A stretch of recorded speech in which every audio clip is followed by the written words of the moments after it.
கடந்த 2 நாட்களுக்கு முன்னாடி நம்மளுடைய தமிழக முதல்வர் விஜய் அவர்கள் நம்மளுடைய தமிழ் மாநிலத்திலிருந்து, தமிழ்நாடு மாநிலத்திலிருந்து பக்கத்தில் இருக்கக்கூடிய எந்த ஒரு மாநிலத்திற்கும் நம்மளுடைய கனிம வளங்களை ஏற்றுமதி செய்யக்கூடாது, எந்த ஒரு லாரி வாகனங்கள்லையும் எடுக்கக்கூடாது. குறிப்பா வந்துக்கிட்டு இந்த சல்லி கற்கள் இருக்கு இல்லையா, கட்டிடங்கள் கட்டுறதுக்கு தேவையான ஈசாண்ட் மண்ணு மற்றும் கருங்கற்கள் எவற்றையுமே வந்துக்கிட்டு பக்கத்துல உள்ள குறிப்பா கேரளாவிற்கும் கர்நாடகாவிற்கும் ஆந்திராவுக்கும் கொண்டு போக தற்காலிகமா 3 மாதத்திற்கு தடை விதிச்சிருக்காரு. இப்படிப்பட்ட முதல்வர் அப்படின்னு பாக்குறப்ப தமிழ்நாட்டிலே முதல்வர் நம்முடைய விஜய் அவர்கள் தான். நம்ம தமிழ்நாட்டுக்கு இயற்கை எண்ணெய் கொடுத்திருக்கக்கூடிய ஒரு மிகப்பெரிய ஒரு பரிசு தான் இந்த மாதிரி வந்துட்டு சில கனிம வளங்கள். அந்த சில கனிம வளங்களை தன்னுடைய சுயநலத்திற்காக தான் கோடி கோடியா தான் மட்டும் இல்லாம தன்னுடைய மகன் மகள் அடுத்து வரக்கூடிய பேரன் பேத்தி பலன் பெறணும் அப்படிங்கிற அடிப்படையில நிறைய அரசியல்வாதிகள் இதற்கு முன்னாடி நம்மளுடைய கனிம வளங்கள் யார் வீட்டு சொத்தை யாரா சம்பாதிச்சு யார் அனுபவிக்கிறது அப்படிங்கிற மாதிரி தமிழ்நாடுங்கிறது ஒரு மாநிலங்க. அந்த மாநிலத்தில் இருக்கக்கூடிய இந்த மாதிரி இயற்கை வளங்கள் கனிம வளங்களை இயற்கையான தமிழ்நாட்டு மக்களுக்கு கொடுத்துருக்காங்க. ஆனா இத ஒரு தனிப்பட்ட மிகப்பெரிய ஆளுமை கொண்ட அரசியல்வாதிகள் அது எனக்கு மட்டும்தான் சொந்தம், இது எங்களுடைய கட்சி அப்படின்னு சொல்லி இது மாதிரி நிறைய சொல்லிக்கிட்டே போகலாம். அந்த மாதிரி கற்களா இருக்கட்டும், மணலா இருக்கட்டும், ஈசாண்டா இருக்கட்டும், அதுக்கப்புறம் இது மாதிரி நிறைய கனிம வளங்களை அள்ளி அள்ளி அள்ளி எல்லாத்தையும் சொல்லி அனுப்பிச்சுட்டு இருந்தாங்க. இப்படியே போச்சுன்னா காலப்போக்கில் என்ன ஆகும், நம்ம தமிழ் மக்களுக்கு இது பலனளிக்காமே போயிடும். கனிம வளங்கள் இருந்தும் நம்ம தவற விட்டு நம்ம ஒரு முட்டாள் மாதிரி ஆயிடுவோம் அப்படிங்கிற ஒரு எண்ணத்துலதான் மக்கள் மேல மதிப்பு வச்சு நம்முடைய தமிழக முதல்வர் விஜய் அவர்கள் இந்த ஒரு விஷயத்த அமுல்படுத்திருக்காரு, உத்தரவிட்டிருக்காரு. கிட்டத்தட்ட வரக்கூடிய 3 மாதங்களுக்கு நம்மளுடைய தமிழ்நாட்டில இருந்து இந்த ஈசாண்ட், அதுக்கப்புறம் இந்த கற்கள் கருங்கற்கள் சல்லிக்கற்கள் இது எல்லாமே எந்த ஒரு அண்டை மாநிலத்துக்கு பக்கத்து மாநிலத்துக்கும் போகாது. இதனால பாத்தீங்கன்னா நிறைய கேரள எல்லை பகுதியில தினந்தோறும் ஆயிரக்கணக்கான லாரிகள்ல போகக்கூடிய இந்த மணல்கள் மற்றும் கற்கள் இப்ப தேங்கி போய் அங்கங்க வண்டி நின்றுருக்கு. இனிமேல் போக முடியாது, போனா இதுக்கு மேல ஒரு பெரிய நடவடிக்கை எடுக்கப்படும் அப்படிங்கிற விஷயம் மக்கள் மத்தியில நல்ல வரவேற்பை பெற்று வருது. இது குறித்து தமிழக மக்கள், அதாவது அரசியல்ல நம்மளுடைய விஜய் மாண்புமிகு முதல்வர் விஜய் அவர்கள் இந்த ஒரு உத்தரவு போட்டிருக்காரு இல்லையா, இந்த உத்தரவை பற்றி தமிழக மக்கள் என்ன மாதிரி கருத்து தெரிவிக்கிறாங்கன்னு சொல்லி தந்தி டிவில நேற்றைக்கு ஒரு வீடியோ பார்த்தீங்க. அந்த வீடியோ பத்தி பேசலாம் அப்படிங்கிறதுக்கு முன்னாடி அதுக்கு கீழே உள்ள கமெண்ட்ஸ் பார்த்தேங்க. அதுல உள்ள கருத்துக்கள்லாம் மக்களுடைய கருத்துக்கள் தான். ஒவ்வொரு விஷயமும் மக்களுடைய கருத்துக்கள். அந்த கருத்துக்களை பார்க்குறப்ப உண்மையில இதை கண்டிப்பா நம்ம ஒரு வீடியோவை பதிவு செஞ்சு மக்களுக்கு தெரியப்படுத்துங்கிற ஒரே ஒரு நோக்கத்துக்காக தான் இந்த வீடியோ தயார் பண்ணியிருக்கேன். ஸோ லெட்ஸ் கோ, நம்ம போய் அந்த மக்களுடைய கருத்துக்களை பார்ப்போம். அதாவது முதல்ல ஒருத்தர் போட்டிருக்காரு, நிரந்தரமாக தடை வேண்டும், அரசுக்கு நன்றி அப்படின்னு போட்டிருக்காரு. இதெல்லாம் அடிப்படை மக்கள், சாதாரண எளிய மக்களுடைய தான். அதுக்கப்புறம் வளர்க தமிழ்நாடு, அவனுங்க தண்ணி தரமாட்டானுங்க, ஒன்றும் தரமாட்டாங்க, நம்ம ஏன் தரணும் அப்படின்னு சொல்லி ஒருத்தர் கீழே பதிவு செஞ்சிருக்காரு. அதனால யோசிச்சு பாருங்களேன், நம்ம இத்தனை வருஷமா பக்கத்து மாநிலத்துக்கு நிறைய விஷயங்கள் உதவி பண்ணியிருக்கோம். ஆனா அவங்ககிட்ட போய் நம்ம தான் ஹானஸ்டா சொல்லணும்னா பிச்சை எடுக்கிற மாதிரி எனக்கு தண்ணி தாங்கப்பா, கேரளால தண்ணி தாங்கப்பா அப்படின்னு கேட்டிருக்கோம், கர்நாடகாவில் தண்ணி கேட்டிருக்கோம். ஆனா அவங்க ஏதாவது ஒரு விஷயம் பண்ணாங்களா? அதற்கு உதாரணம் தான் இந்த ஒரு மக்களுடைய கருத்து. அதற்கே பாத்தீங்கன்னா எலியை விட கேவலமா பொந்து தோண்டி வைத்து இருக்கிறார்கள். எலியை காட்டிலும் கேவலமா பொந்து தோண்டி வச்சிருக்காங்கன்னா, நீங்க அந்த மண்ணு கல்லெல்லாம் வெட்டி எடுக்கிறாங்களா, அந்த குவாரிகள்ல பாத்தீங்கன்னா கிட்டத்தட்ட அந்த அடி ஆழங்க, 1000 அடி கவர்மெண்ட் தோண்டி எடுக்கணும்னா அவங்க 10,000 அடி தோண்டி எடுப்பாங்களோ, அந்த அளவுக்கு தான் தோண்டி தோண்டி தோண்டி எடுத்து தண்ணியே வர்ற அளவுக்கு அப்படி கனிம வளங்கள் வெட்டி எடுத்துருக்காங்க. அதற்கு தான் இவர் எலியை விட கேவலமா பொந்து தோண்டி வைத்து இருக்கிறார்கள் அப்படிங்கிற விஷயத்த எழுதியிருக்காரு. கேரள முதல்வர் தண்ணி தருவதற்கு தயங்கும் போது அப்படின்னு சொல்லி அப்படியே ஒரு கமா போட்டிருக்காரு. இன்னொருத்தர் அவருடைய மக்களுடைய கருத்து தான், கேரள முதல்வர் தண்ணி கொடுக்கறதுக்கு தயங்கும் போது நம்ம ஏன் இதை கொடுக்கணுங்கிறதால இதோட முழுமையாக்கம். அதுக்கப்புறம் பாத்தீங்கன்னா மனதார நம் முதல்வரை வாழ்த்துகிறேன் அப்படிங்கிற மாதிரி ஒருத்தர் பதிவு போட்டிருக்காரு. கேரளாவில் இல்லாத மலையா இங்கே நம்மிடம் கேட்கிறார்கள் அப்படின்னு சொல்லி ஒருத்தர் போட்டிருக்காரு. பாருங்களேன், உண்மையிலே அவர் சொல்றது நாயர்கள், கேரளால இல்லையாங்க மலை, அங்க போய்கிட்ட நீங்க எடுக்க வேண்டியதானங்க உங்களுக்கு தேவையான பொருள் அப்படின்னு சொல்றாங்க. இதை யோசிங்க, நம்மகிட்டையும் இயற்கை வளம் இருக்கு, அவங்ககிட்ட அல்ல குறையாத இயற்கை வளம் இருக்கு. இப்போ இந்த 2 மாநிலம் நம்ம தமிழ்நாட்டுக்கும் கேரளாவுக்கும் போட்டியாங்கிறத இங்க விஷயம் கிடையாது. கேரளாவை நீங்க டெவலப் பண்ணணும்னா கேரளாவில் இருக்கக்கூடிய இயற்கை எண்ணெய் கொடுத்துருக்க உங்களுக்குன்னு கொடுத்துருக்கக்கூடிய அந்த மலைகள்ல இருந்து நீங்க கொஞ்சம் கற்களை உடைச்சோ மண்ணை எடுத்தோ நீங்க வந்து கட்டுங்க. ஏங்க உங்களோட சேஃப்டியா நீங்க பாதுகாத்து உங்களோட இயற்கை வளத்தை வச்சுக்கிட்டு ஏமாந்தவன் என்ன தமிழ்நாட்டுக்காரங்க தானா, தமிழ்நாடு தானா அப்படிங்கிற அடிப்படையில் இதை பார்க்க தோணுது. அதுக்கப்புறம் நல்லது நினைப்பவர் விஜய் மக்களே, நல்லது நினைப்பவர் விஜய் மக்களே விஜய் அப்படிதான் போட்டிருக்காங்க. அதுக்கப்புறம் இதுதான் மண் மைந்தனுக்கும் மற்றவர்க்கும் உள்ள வேறுபாடு, ஆளட்டும் தமிழன்.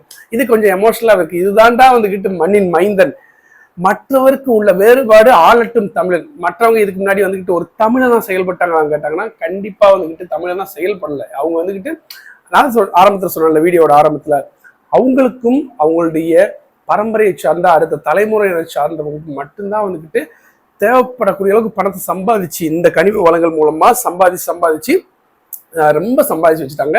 ஆனா இந்த ஒரு விஷயம் பார்க்குறப்ப இதுதான் மண்ணின் மைந்தன்கிறப்ப அவங்க மண்ணின் மைந்தனா இருந்தாலும் ஆனா இந்த விஷயத்த மக்கள் பார்வையிலேருந்து யோசிக்கல இல்லையா. அதுக்கப்புறம் எங்க அண்ணன் வந்ததற்கு அப்புறம்தான் அவங்கவுங்க நாட்டில் மிதம் மிஞ்சி இருந்தாலும் கூட தமிழ்நாட்டுல எங்க கிட்டதான் அப்படின்னா அதான் ஆட்சிக்கு வந்த நம்மளுடைய முதல்வர் விஜய் அவர்கள் வந்ததுக்கு அப்புறம் தான் அவங்கவுங்க ஸ்டேட்ல வந்து அவ்வளவு இருந்தாலும் நம்மளவே வந்து எதிர்பார்த்துட்டு இருந்தாங்களே, இதெல்லாம் புரிய வச்சது விஜய் அவர்கள் மாதிரி தான் வந்து அவங்க எழுதியிருக்காங்க. அதுக்கப்புறம் அண்டை மாநிலங்களுக்கு கனிம வளம் கல்லு மண்ணு ஜல்லி எல்லாத்தையும் அனுப்பி விடுறாங்க. அப்புறம் அங்கிருந்து கழிவுகள் எல்லாத்தையும் கொண்டு வந்து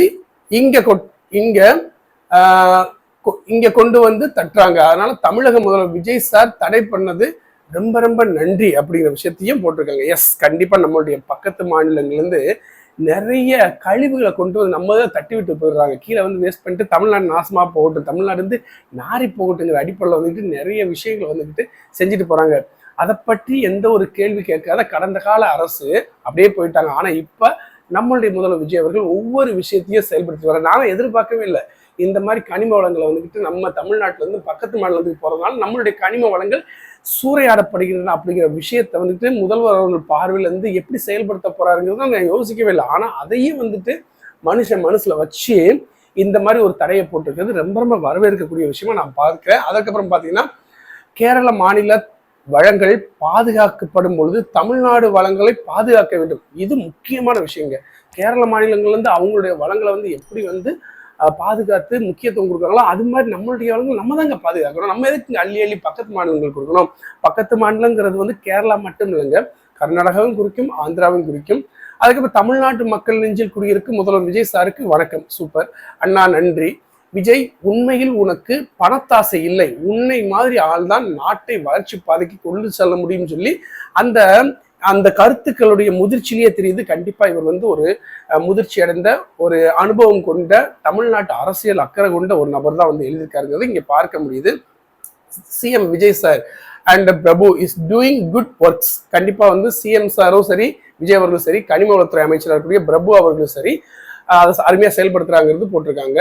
அதுக்கப்புறம் நிறைய வந்திருக்கு. இதுல வந்துகிட்டு சிலதை வந்து நான் படிச்சு காமிக்க ஆசைப்படுறேன். அவர்கள் மட்டும் தண்ணீர் தர மறுக்கின்றனர், கேட்டால் பற்றாக்குறை, முந்தைய ஆட்சியாளர்கள் இதை பற்றி கவலைப்படாமல் கனிமங்களை கடத்தி பல லட்சம் கோடி சூறையாடினர். இதைத்தான் கொஞ்ச நேரத்துக்கு முன்னாடி சொன்னேன் நான், இதான் உண்மை. அதுக்கப்புறம் இதனுடைய பாதிப்பு இப்போதைக்கு தெரியாது, 200 ஆண்டுகளுக்கு பின்புதான் தெரிய வரும். இதை முற்றிலுமாக அரசு தடை செய்ய வேண்டும். இதுவும் நல்ல ஒரு விஷயமா தான் பார்க்கப்படுது. மதிப்பிற்குரிய முதலமைச்சர் அவர்களுக்கு மிக்க நன்றி. ஏனென்றால் அவர் அண்டை மாநிலங்களுக்கு அனுப்பும் கனிம வளங்கள் முற்றிலும் தடுக்கப்பட்டால் நமது மாநிலம் குறைந்த விலையில் பெற்று நிறைந்த வீடுகளை கட்டி பொருளாதாரத்தை மேம்படுத்தி தமிழ்நாடு முன்னேறும் என்று என்னுடைய கருத்து. இப்படிங்கிற ஒரு விஷயத்த வந்துட்டு அவங்க எழுதியிருக்காங்க.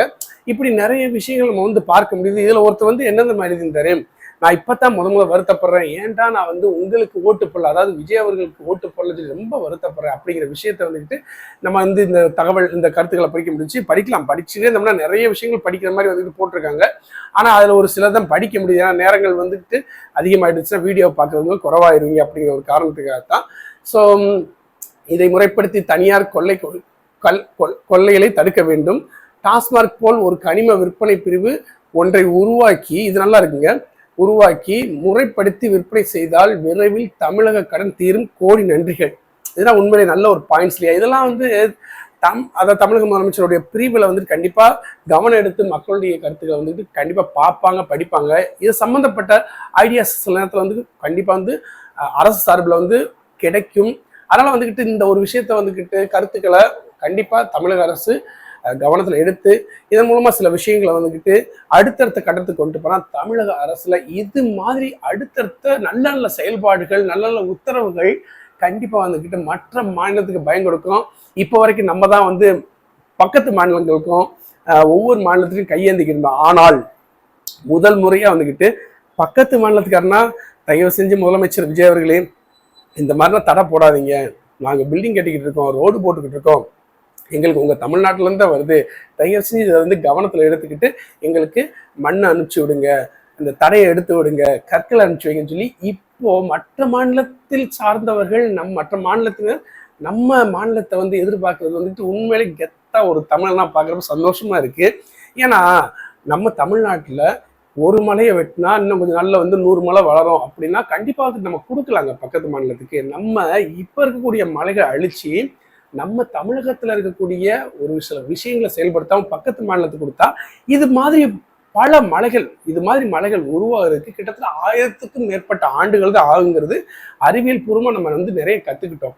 நீங்கள் உதாரணத்துக்கு பார்த்தீங்கன்னா நெய்வேலியில் வந்து நிறைய நிலக்கரி கிடைக்கிறதுனால நம்ம நிலக்கரி மூலமாக கிடைக்கக்கூடிய மின்சாரம் மற்ற தேவைப்பாடுகள் போக மற்ற மாநிலத்துக்கு நம்மளே கொடுத்துக்கிட்டு இருக்கோம். அது மாதிரி வந்துட்டு கனிம வளங்கள் அளவுக்கு அதிகமாக இருந்துச்சா கண்டிப்பாக கொடுக்கலாம், நமக்கு குறைவாக தான் இருக்குது. இதை தெரிஞ்சும் கடந்த கால ஆட்சிகளில் நிறைய பேர் வந்து நிறைய தப்பு பண்ணியிருக்காங்க. அந்த தப்பு இந்த ஆட்சியில் நடக்கக்கூடாதுங்கிறது தான் மனசில் வச்சுக்கிட்டு தமிழக முதல்வர் விஜய் அவர்கள் இந்த மாதிரி உத்தரவை போட்டிருக்குது வரவேற்கக்கூடிய ஒரு விஷயமா பார்க்கப்பட்ட சூழ்நிலையில் தினத்தந்தி டிவியில் வந்துக்கிட்டு இதை குறித்து மக்களுடைய கருத்துக்களை வந்து நம்ம பார்க்குறப்போ ரொம்ப சந்தோஷமா இருந்துச்சு. அந்த கருத்துக்கள் தான் இந்த வீடியோ மூலமாக முன் வச்சேன்.